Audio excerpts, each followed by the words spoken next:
Bonjour à tous, ici l'agent Guigui le Gentil, et je suis là pour vous parler de la série X-Files, et plus particulièrement de la mythologie de celle-ci.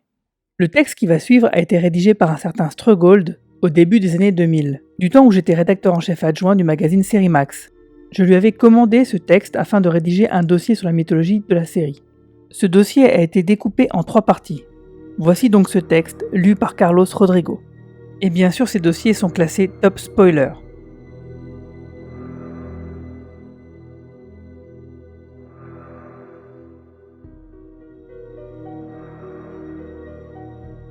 Septembre 1945. L'empereur Hirohito annonce à la radio la capitulation sans condition du Japon. Cette allocution marque officiellement la fin de la Seconde Guerre mondiale. 2 pays seulement sortent victorieux de ce conflit, élevés au rang de superpuissance, les États-Unis et l'URSS. 2 nations aux idéologies antinomiques vont dès lors se déclarer une guerre de 50 ans, déployant des moyens considérables pour étendre leur zone d'influence et imposer au reste du monde leur vision politique et économique du futur.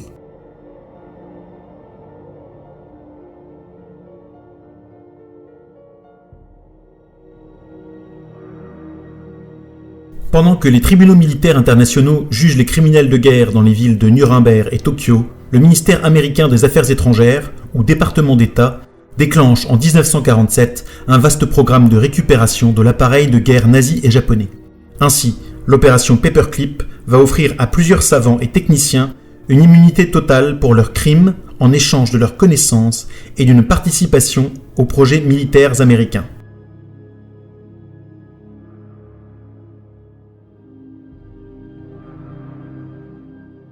Le 2 juillet 1947, au Nouveau-Mexique, un crash d'OVNI est signalé sur le site de Corona, non loin de la base militaire de Roswell. En fouillant les décombres, l'armée de l'air met au jour les dépouilles de 4 extraterrestres et récupère les bases de données du vaisseau. Leur analyse va révéler au gouvernement les intentions hostiles des Gris à l'égard de l'humanité. Ces derniers nourrissent en effet le projet de coloniser la planète en disséminant la Purity, un organisme assimilable à de l'huile noire ou à des dérivés. Les gouvernements du monde entier ne disposent plus que de 65 années pour se préparer à l'apocalypse. Il est possible que la date du vrai crash ne soit pas le 2 juillet 1947, mais une date antérieure, le crash de Roswell étant un écran de fumée pour mieux dissimuler les événements, car créer un faux crash permet de mieux contrôler l'information et surtout la désinformation.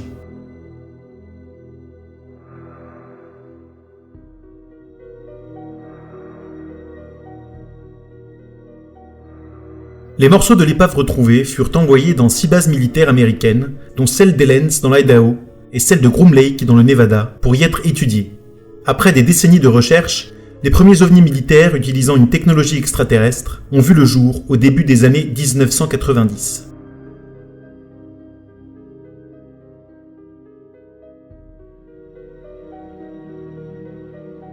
Peu après l'incident et en dépit du contexte de guerre froide, un sommet ultra secret fut organisé sous l'égide du Conseil de sécurité des Nations Unies. Les États-Unis, l'URSS, la Chine, la Grande-Bretagne, les 2 Allemagnes et la France votèrent la résolution 1013 qui stipulait que tout pays capturant une entité biologique extraterrestre sur son territoire serait chargé de son élimination dans les plus brefs délais.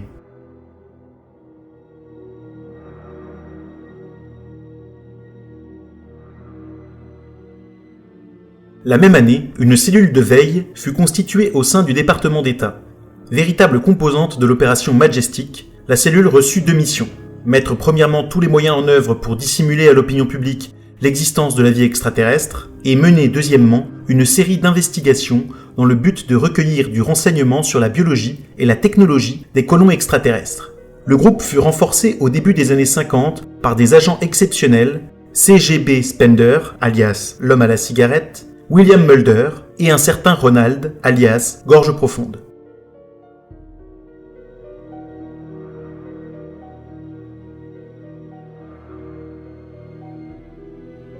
En 1948, le gouvernement américain lance le projet Purity Control, dont il confie la charge à la cellule de veille. Mobilisant des savants nazis et japonais, ce programme a l'ambition de créer des hybrides viables par thérapie génique.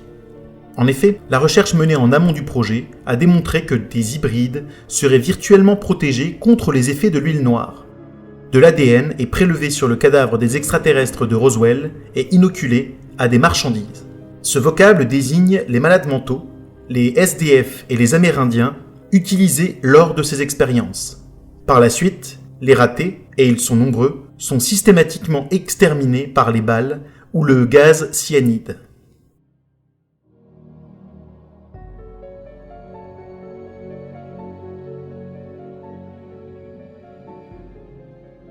C'est au cours de l'année 1951 que les soviétiques se dotent de la bombe atomique. Alors persuadé que l'Amérique grouille de compagnons de route, ou fellow travelers, le sénateur républicain Joseph McCarthy déclenche une véritable chasse aux sorcières dans le pays, qui se solde par l'exécution des époux Rosenberg et l'incarcération de centaines de citoyens américains, simples sympathisants ou farouches supporters du communisme. Notons que le HUAC, ou Comité sur les activités non américaines, fut également utilisé, sous couvert de lutte anticommuniste, pour réduire au silence les victimes et les témoins d'expériences gouvernementales de xénotransplantation menées aux États-Unis par des savants nazis.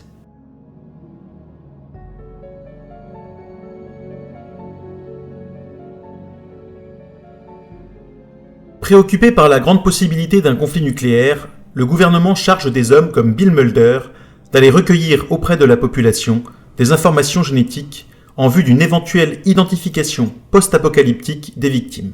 Les campagnes nationales de dépistage et de vaccination contre le virus de la variole sont ainsi le prétexte qui permet de prélever un échantillon de tissu sur chaque citoyen américain. Des dossiers médicaux sont alors créés et entreposés dans les galeries souterraines de la Strughold Mining Company en Virginie-Occidentale. Cette campagne de vaccination permet également une altération de l'ADN de la population, la rendant fragile face à une épidémie mondiale programmable.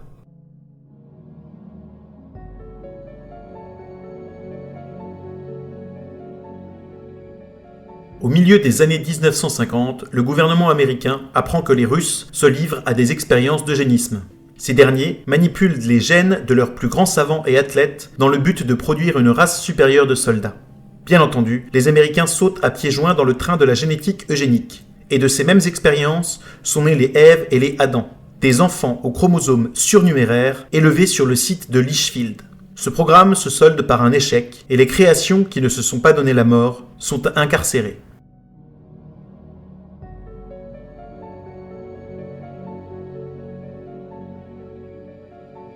En 1970, alors que la guerre fait rage au Vietnam, le gouvernement n'a pas renoncé à son désir de développer le soldat parfait.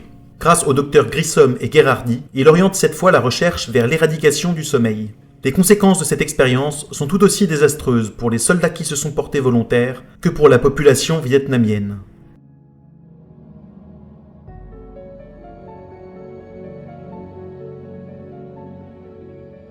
En 1972, la cellule de veille doit se résoudre à l'évidence. Son bilan est des plus mitigés. Pire, tous les essais du Purity Control se sont révélés infructueux. Les médecins, qu'ils soient de l'Axe ou non, ont atteint les limites de la science et du savoir humain. De plus, il manque de tissus sains pour mener leurs expériences dans les meilleures conditions.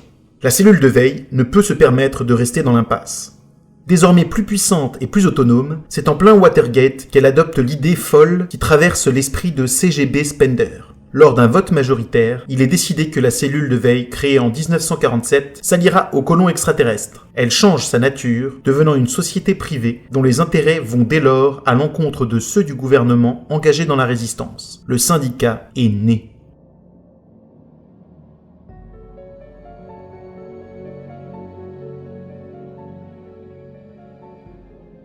Les hommes du syndicat entrent secrètement en contact avec les colons extraterrestres à la base aérienne d'El Rico et leur proposent de collaborer. Devant le désintérêt des colons, qui n'ont en réalité pas besoin de ces alliés inattendus, le syndicat doit recourir au chantage pour arriver à ses fins.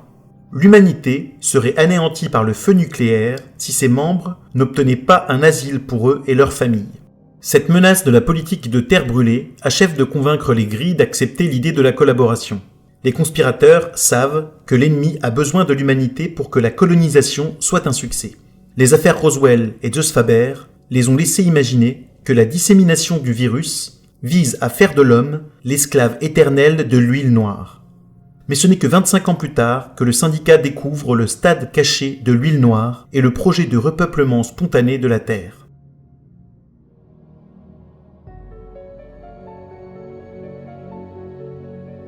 Pour qu'un asile soit développé, le syndicat a besoin de la science extraterrestre, ainsi que d'un alien au tissu sain qui fournirait le génome de cette race. Pour s'assurer de la loyauté des conspirateurs, les colons extraterrestres consentent à leur livrer ce qu'ils demandent, mais seulement en échange du plus lourd des sacrifices.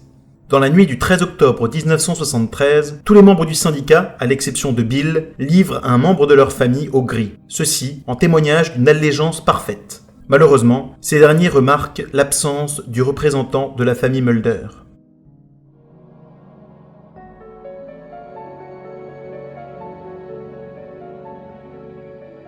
Lors des vacances de la Toussaint 1973, l'homme à la cigarette se rend à Conococheague, dans la résidence secondaire des Mulder.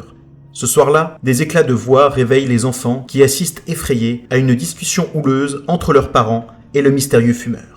C.G.B. Spender exige de Bill Mulder qu'il se soumette aux ordres du syndicat en livrant Fox, qui a été désigné comme cobaye. Tant que le syndicat n'a pas rempli sa part du contrat, les gris refusent de livrer le fœtus. Et de ce fait, aucune recherche n'a lieu. Tina Mulder tente de s'y opposer, mais le fumeur l'en dissuade sous peine de révéler à son époux leur liaison. Finalement, le cœur lourd, Bill décide qu'il livrera Samantha le 27 novembre.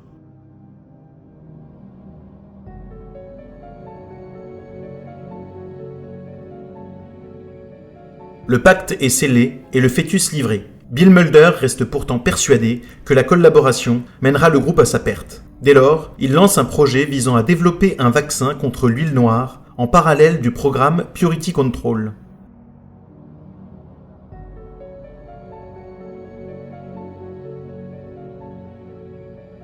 Le Purity Control est détourné par le syndicat dès 1973. Les savants impliqués ignorent qu'ils ne travaillent plus pour la survie de l'humanité, mais uniquement pour celle de quelques hommes. Le syndicat détourne également le programme de catalogage de la population américaine, lancé dans les années 1950. Il le transforme en outil de sélection et de suivi des cobayes, dans le renouveau des travaux d'hybridation. Durant 25 ans, le syndicat et les colons procèdent à des enlèvements, implantent les cobayes et testent les avancées de la thérapie génique. Le jour où cette dernière serait au point, les membres du syndicat et leurs familles seraient hybridés et le processus de colonisation débuterait. Constitué des hommes de la cellule de veille, le syndicat fut rejoint par d'autres membres issus de l'Intelligence Community, du Congrès, des Nations Unies, de la chancellerie politique, des ambassades britanniques, japonaises, russes ou tunisiennes. L'intérêt pour le syndicat est en double. Ces ramifications lui permettent d'éviter toute entrave à ses actions pour des questions de juridiction notamment, et il a de plus un accès à un large panel de forces d'intervention en cas de nécessité. Soldats d'élite de la brigade d'intervention ufologique, casque bleu, agents de la communauté du renseignement.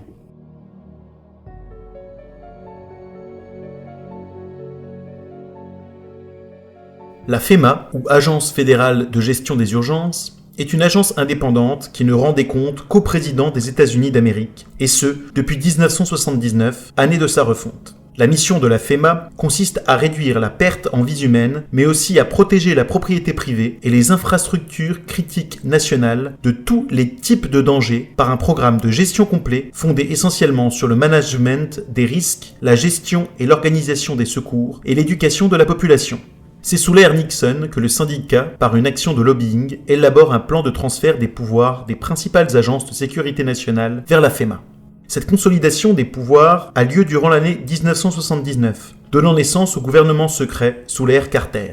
Cette agence n'a été créée en réalité que dans le but de paralyser toutes les agences fédérales du pays, lorsque les pleins pouvoirs lui seront confiés le 22 décembre 2012, devant l'ampleur de l'apocalypse virale. Le syndicat, caché derrière cette agence, laisserait alors les colons extraterrestres disposer de la planète.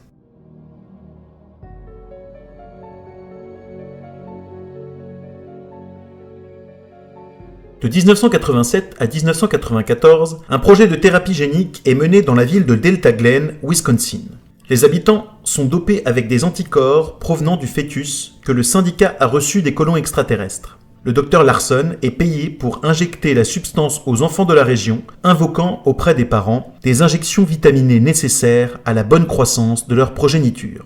Parallèlement à cela, les bovins de la région sont eux aussi contaminés avec la même substance par deux hommes payés par le docteur. La viande contaminée arrive de cette manière dans les assiettes des consommateurs de la région. L'expérience est en partie une réussite, puisqu'elle permet de montrer que toutes les personnes traitées n'ont jamais connu la maladie durant toute la période des injections, même si, dans le même temps, elles ont manifesté un comportement des plus agressifs. L'installation de la secte Church of the Red Museum dans la région fut probablement facilitée par le syndicat qui souhaitait utiliser les fidèles de ce culte comme groupe de référence de l'expérience, les membres étant végétariens et n'ayant jamais reçu la moindre injection.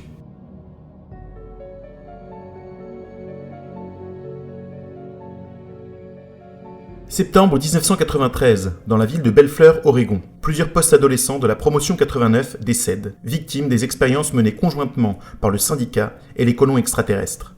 Une protéine de synthèse développée à partir du fœtus extraterrestre fut inoculée à ces jeunes gens dont certains n'ont pas supporté les procédures. La thérapie génique est loin d'être au point, comme l'atteste le corps de Ray Soames qui a muté post-mortem, ou le sang de couleur rouge qui coule du nez de Teresa Neyman. L'expérience est un échec. Afin de protéger le secret de leurs travaux, les colons extraterrestres et le syndicat ordonnent à Ray Soames de s'accuser du meurtre des 2 premières victimes. Peu après, Soames décède lui aussi de ces mêmes expériences. Un autre cobaye, Billy Miles, se trouve alors en charge de la livraison de nouveaux cobayes. Ce fut la toute première enquête des agents Mulder et Scully.